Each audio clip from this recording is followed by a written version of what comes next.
Bazar Buku Perak Band.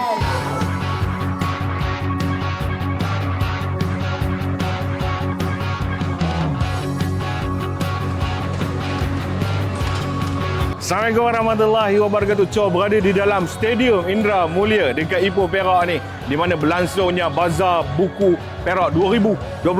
So dekat sini kalau kita tengok penjualan buku ni, ramai bila ada buku adalah pelajar-pelajar daripada sekolah, pelajar daripada IPT yang datang nak dapatkan buku. Dan yang paling bestnya kali ni ada juga IKS, produk-produk IKS seperti makanan, cenderahati, pakaian dan sebagainya. Dan kita tengok sini meriah. Hari pertama dah meriah. Kalau tahun-tahun lepas boleh cecah 200,000 pengunjung. Tahun ni 2026 bapak segala handa. Jom kita tengok kemeriahan. Tengok video ni sampai 26 hari bulan datang serbu ramai-ramai 9 pagi 10 malam. Jom.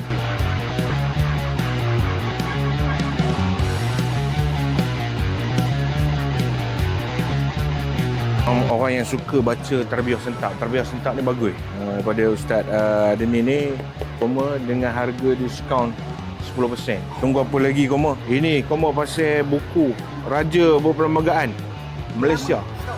Lama ya? RM50 kualiti macam ni nampak. Ada shiny lagi. Ni tengok ni alat kebesaran nampak.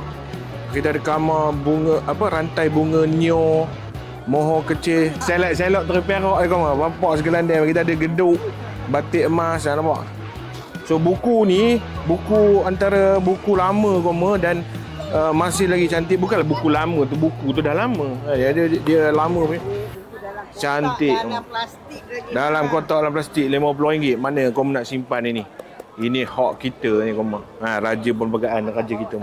So kau nak dapat kat mana? Dapat dekat Izzat Publication Sdn Bhd ni. Sampai 26 hari bulan 9 pagi 10 malam dapatkan buku ni. Sangat berharga, sangat bernilai ni. Raja Perlembagaan RM50. So ni macam mainan interaktif untuk anak-anak kecil kita Macam selalu kita jumpa kat tadika ke mana nak dapat dengan harga RM20 saja. Allah. Kuat sikit ya? Sampai ke Brunei lepas hantu pelantir Allah. Okey. Kamu nak merasa kamu kena datang sini sampai 26 hari bulan ni je kamu. Berapa? 100 nampak? Oh, steady.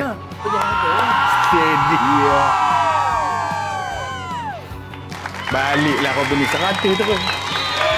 Ini satu benda yang baru ni. Ni kamu tengok ni satu booth ni, Arkib Negara. So dia ada satu buku ni, cerita negeri kita Perak. Kamu boleh tengok kat sini ejaan Kuala Kangsar dia macam mana. Dia buang R dan dia Q. Maknanya satu benda yang baru lah. So kamu nak tahu pasal buku ni, nak beli dengan harga 117 dekat booth Arkib Negara ni. Bayangkan kamu buku-buku yang khazanah lama ni, yang dalam dia padat info. Tak ada gambar bocor sini ya. Ada gambar bocor. Belum lagi ya? Ingat kan? 1, 2, 3.